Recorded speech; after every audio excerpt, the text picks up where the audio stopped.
नमस्कार। शनि साधना के हमारे इस कार्यक्रम में एक बार फिर आप सभी का स्वागत है। मैं आपका ज्योतिष मित्र पंडित हिमांशु में आप सभी का स्वागत करता हूं और उम्मीद करता हूं कि आप सब कुशल मंगल होंगे। इस बार जो पितृपक्ष आने वाला है वो पितृपक्ष खास है, विशेष है, क्योंकि इस बार जो पितृपक्ष स्टार्ट होगा वो चंद्र ग्रहण से स्टार्ट होगा और सूर्य ग्रहण पर जाकर खत्म हो जाएगा।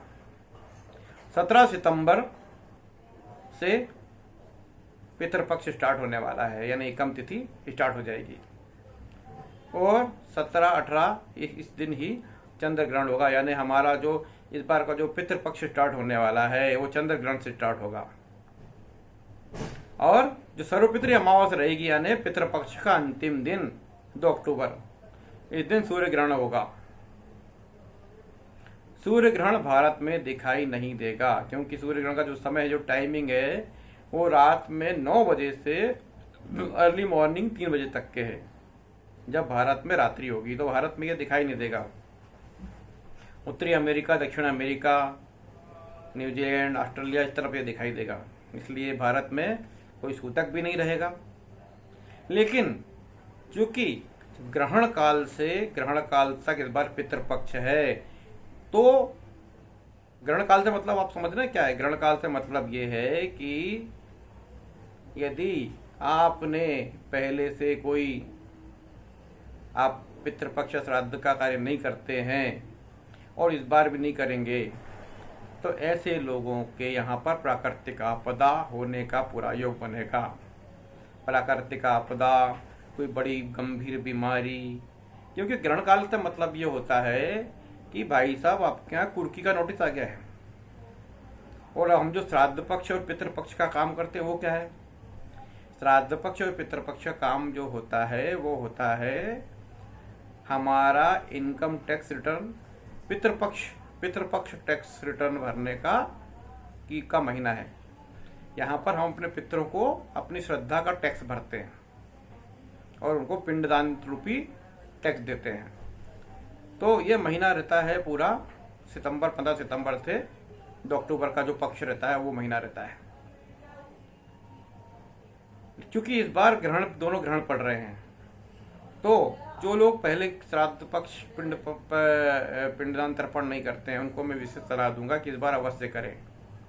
क्योंकि यदि इस बार आप करते हैं तो हो सकता है आपने 10 साल 15 साल से नहीं किया हो और आपके परिवार में छोटी मोटी दिक्कत आ रही है और इस बार आपने कर दिया है तो वो सारी दिक्कतें आपकी निकल जाएगी। लेकिन इस बार भी नहीं किया तो मैं आपको बता सकता हूँ कि निश्चित रूप से आने वाले समय में आपके यहाँ भारी कोई बड़ी बीमारी या अकाल मृत्यु या कोई बड़ा नुकसान हो सकता है।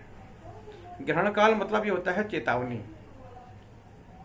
ग्रहण काल मतलब चेतावनी। यदि भाई या आप पितरों को तर्पण नहीं कर रहे हैं, पितरों की प्रॉपर्टी संपत्ति का लाभ उठा रहे हैं, उनके वंश में फल रहे फूल रहे हैं, लेकिन उनको आप पिंडदान नहीं कर सकते, उनके लिए गाय कुत्ता कौवा इनको आप भोजन नहीं दे सकते, इनके नाम से आप जल नहीं छोड़ सकते, तो ये बहुत बड़ी दिक्कत वाली बात है।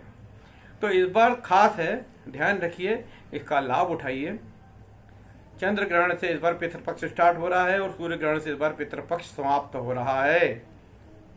चंद्र ग्रहण और सूर्य ग्रहण में किया गया पिंडदान तर्पण अनंत गुना पुण्य फल देने वाला होता है। जैसे होता है ना, हमारे लोक अदालतें लगती है कि साहब एक बार आप लोक अदालत लग गई है, आपको इतने % छूट दे रहे हैं, आप एक बार में टैक्स जमा कर दो। तो ये लोक अदालत समझ लीजिए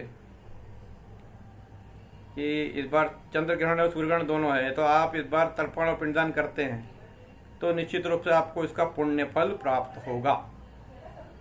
अपने सभी पितरों का नाम लेके, जो याद है उनका भी नाम लेके, जो नहीं याद है उनका भी नाम लेके, ब्रह्मा विष्णु महेश करके, अपने माता पिता दोस्त जो जानवर को पाला है उन सबका नाम लेके आप उनका पिंडदान तर्पण कीजिए। छोटा सा कार्य, ज़्यादा कोई बड़ा विधि विधान का कार्य नहीं होता है। और दोपहर के समय ये काम करना चाहिए जब सूर्य प्रबल होता है।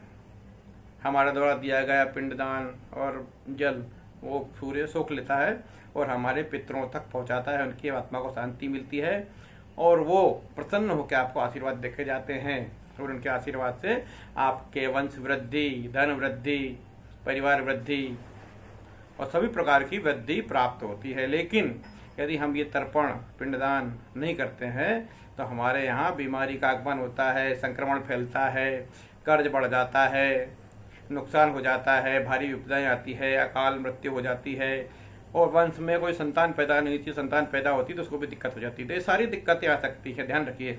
इस बार का पितृपक्ष 2024 खास है। चंद्र ग्रहण से स्टार्ट हो रहा है, सूर्य ग्रहण को समाप्त हो रहा है। इस बार विशेष रूप से कीजिए। चंद्र ग्रहण पहली तिथि में चंद्र ग्रहण उस दिन जरूर कीजिए, और अंतिम तिथि में सूर्य ग्रहण उस दिन तो जरूर कीजिए। 15 दिन कर सकते हैं तो 15 दिन अवश्य कीजिए। ज़्यादा कोई विधि विधान की बात नहीं है। मैं एक वीडियो बनाऊंगा आप लोगों के लिए जिसमें आप सरल तरीके से घर में बैठकर भी अपना पिंडदान तर्पण कर सकते हैं। इसके मैं आपको मंत्र भी बताऊंगा और आप घर बैठ कर सकते हैं। लेकिन यदि आप किसी पवित्र स्थान जैसे उज्जैन है और नासिक है, वाराणसी यहाँ भी करते हैं तो भी वहाँ पर आपको अच्छा पुण्य मिलेगा। लेकिन क्या है कि यातायात की दिक्कत है और समय और बारिश हो रही है और मौसम है और आपकी जाने की कंडीशन नहीं है, तो आप ऑनलाइन बैठकर भी ये काम करवा सकते हैं। ज्योतिष से जुड़ी कोई समस्या हो तो आप मुझसे संपर्क कर सकते हैं, अपने मित्रों को भी बता सकते हैं, मेरे चैनल को शेयर कर सकते हैं और मेरे साथ जुड़े रहें, मेरे चैनल को सब्सक्राइब करते रहें। आपको मेरा कार्यक्रम कैसा लगा अवश्य बताएं। नमस्कार।